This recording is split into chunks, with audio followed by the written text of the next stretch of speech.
Ladies and gentlemen, ça me fait super plaisir de vous retrouver. J'espère qu'il vous reste assez d'énergie pour ce vendredi qui s'annonce super volatile, car oui, mes amis, deux événements importants aujourd'hui que nous verrons ensemble pourraient bien nous offrir l'ultime chance d'envoyer nos dernières cartouches.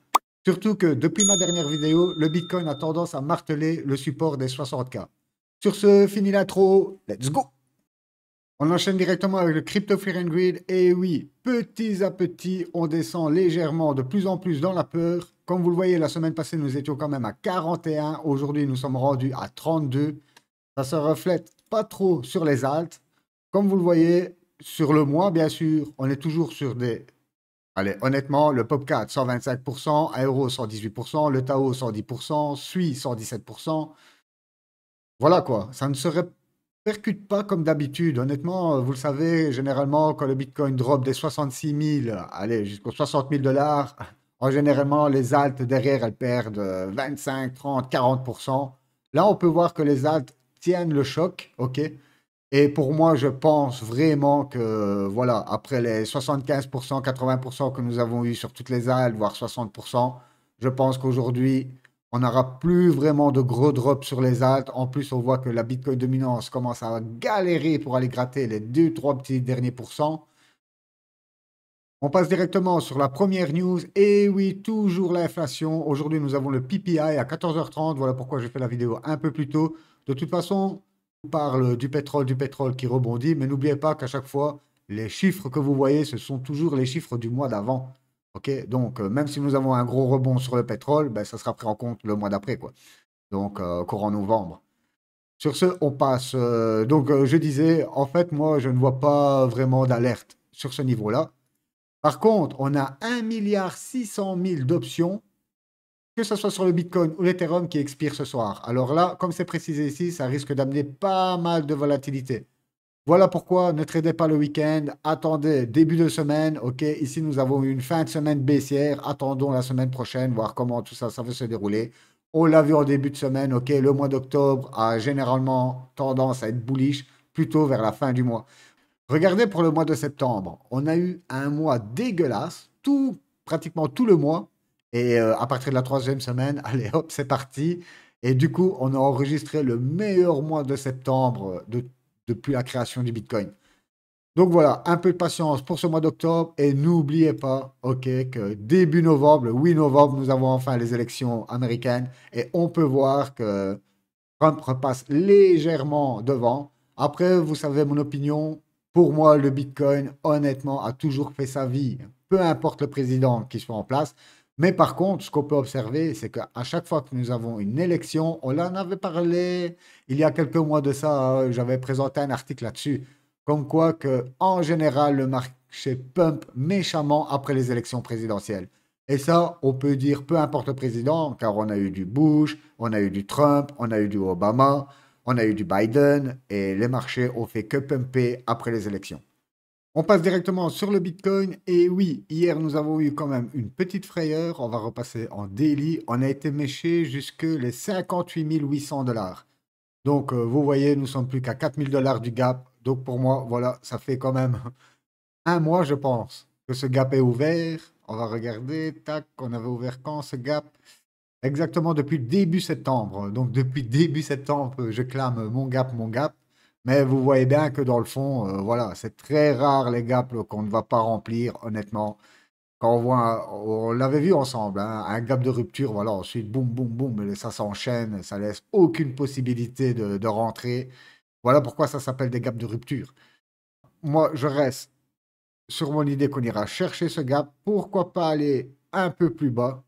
Car comme vous le voyez, même si on mèche jusqu'ici, ça nous fait toujours un plus bas, plus haut que le précédent.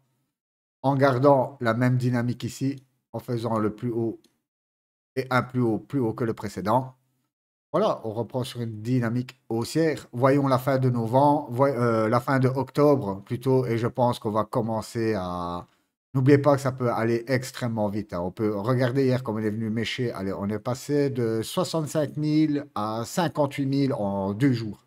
Donc vous voyez que ça peut aller extrêmement vite. C'est pour ça que je vous conseille, honnêtement, s'il vous reste du stable ou pour les nouveaux qui rejoignent la chaîne, qui je sais qui attendent pour rentrer sur le marché, honnêtement, aujourd'hui, on n'est plus vraiment à ça près, quoi.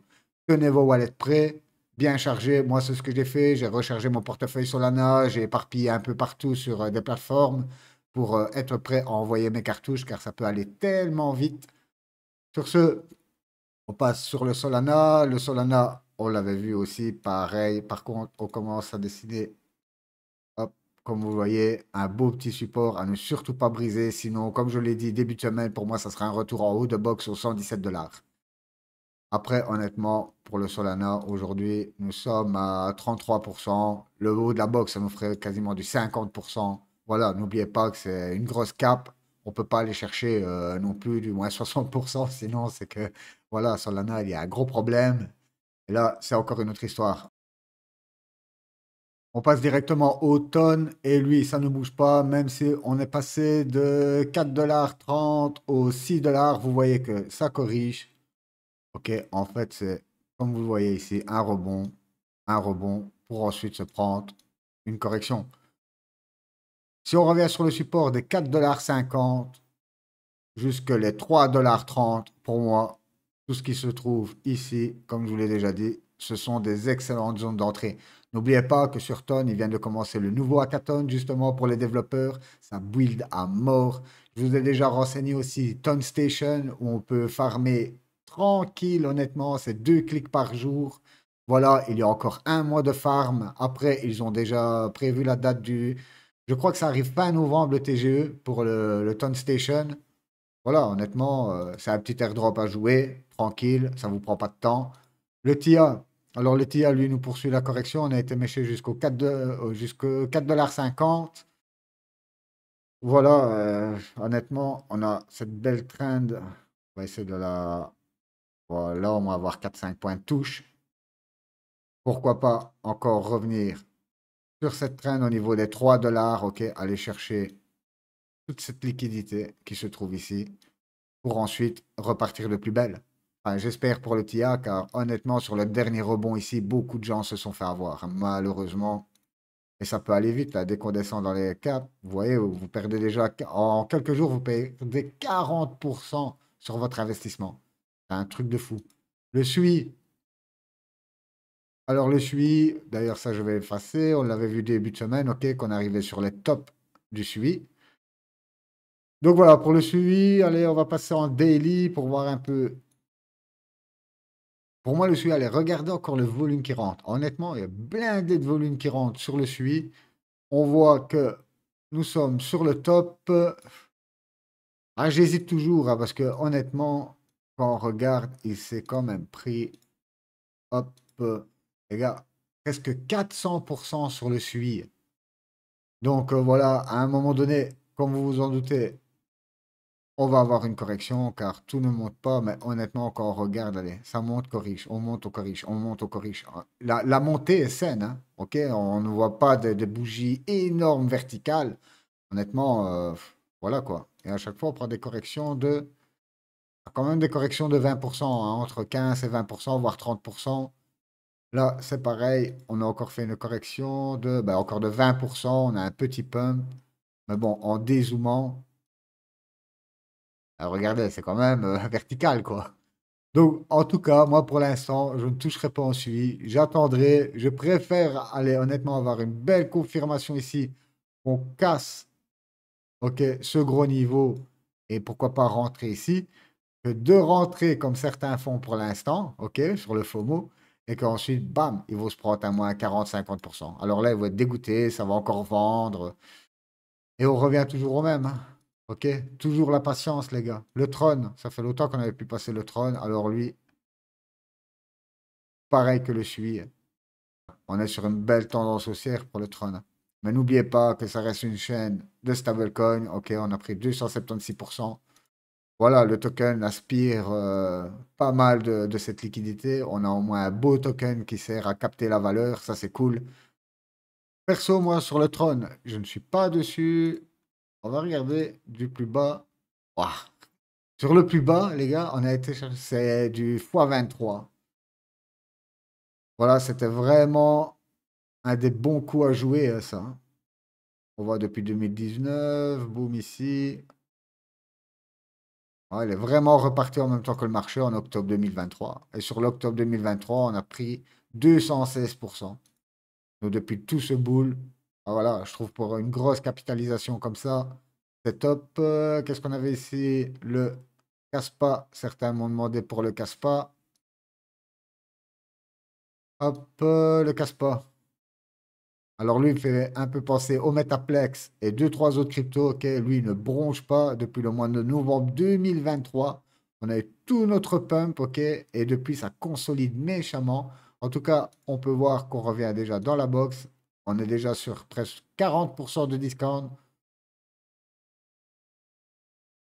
Pour moi, tout ce qui est au milieu de cette box, honnêtement, c'est des bonnes entrées, hein. Vous voyez qu'il ne bronche pas. C'est comme le Metaplex, hein. C'est exactement pareil. On pense que ça va corriger plus et en fait, non, c'est une méchante consolidation. Donc voilà, pour moi, le Caspa, c'est du proof of work, ok, super rapide. Beaucoup justement en mine, grosse communauté autour du Caspa. Pour moi, ça reste aussi un des bons coups à jouer sur ce boule. On va repasser sur nos petites cryptos. Hop, les low cap. L'aérodrome, l'aérodrome maintenant qui est disponible en futur sur Bybit. N'oubliez pas les futurs, très risqués, les gars. Ok, toujours savoir ce que vous faites. En tout cas, moi, je m'attends à un beau petit retracement. Comme je vous l'ai dit, allez déjà revisiter ce premier support. Ok, moi, honnêtement, si on revient sur les 0,71, j'envoie mes dernières cartouches qui sont prévues sur l'aérodrome. N'oubliez pas, c'est une de mes grosses positions, honnêtement, aérodrome et le Bret. Pour la chaîne Base, je suis investi que dans ces deux tokens-là. Et je pense qu'il n'en faut pas forcément plus. iOS, pareil, on a eu un excellent rebond. Ok, on a une belle petite correction qui s'enclenche. Nous sommes déjà à 24% de correction. On peut aller chercher bien plus bas. Vous voyez la première position qu'on a mis ici sur le Telegram. Ok, pourquoi pas aller rechercher le haut de box aux alentours des 0,33. Excellent niveau d'entrée. Attendons, soyons patients, voir comment ça se déroule. Comme je l'ai dit plus tôt, je préfère rentrer sur une belle confirmation que de jouer des niveaux de support comme vous voyez ici. Je préfère toujours attendre de voir comment le support réagit. Donc voilà, voilà. Qu'est-ce qu'on avait? OXO. OXO, super bien joué. Ok, nous ne sommes pas rentrés sur le haut de box. On a super bien fait, car depuis le haut de box, on peut voir quand même qu'il a perdu encore 21%. Par contre, on a eu une belle réaction ici aux alentours des 0,11. 30%, il a repris. Vous imaginez comment c'est volatile quand même. C'est beaucoup. On ne s'imagine pas des fois la crypto, mais dans le marché tradi, pour se prendre 30%, des fois, il y en a sur les indices, ils misent ça, même pas sur un an, hein, les gars. Pour eux, c'est du 10 à 20%, et encore 20%, c'est le top. Et regardez-nous ici sur des cryptos, des petites cryptos comme ça, boum, sur même pas une journée, on prend 30%. Après, le scalping, honnêtement, pour ceux qui ont vraiment des bonnes connaissances, des bonnes bases, ils se régalent avec de la volatilité qu'on a depuis un mois maintenant, depuis début septembre, sur les cryptos. Voilà. Sur ce, le Metaplex, voilà, donc le même que le Caspa, vous voyez, on est dans un long range, je l'ai déjà expliqué, depuis décembre 2023, on a eu un excellent pump dernièrement. Hop, presque 200%. Pareil, ça corrige. Et je suis du même avis que pour les Caspa. Pour moi, tout ce qui est entre les 0,36 et les 0,22, ça reste des excellentes rentrées, hein. Honnêtement, c'est un très très gros projet qui est sur Solana. Beaucoup de choses s'articulent autour de Metaplex. Le hard trade, alors lui, on a super bien fait de ne pas rentrer ici, ok, dans le FOMO. Hop, on avait pris 500%, ok. Et aujourd'hui, on a été méché jusqu'à 62%. Vous imaginez, vous rentrez ici, boum. En même pas, on est en quoi 3D, ça fait 3, 6. Allez, en une quinzaine de jours, vous perdez 60%. C'est très volatile à la hausse, mais ça peut être très volatile à la baisse. Alors lui, comme on l'a vu, on a un très beau support aux alentours des 0,010. Voilà, pour moi, c'est un bon niveau d'entrée. Je ne pense pas qu'on va faire ça. Pourquoi? Car le rebond ici est quand même méchant. Ça prouve de l'intérêt, ok, sur ce projet. On a été faire un plus haut que le précédent. Voilà, reste plus qu'à confirmer, à refaire. OK, un plus bas, plus haut que le précédent.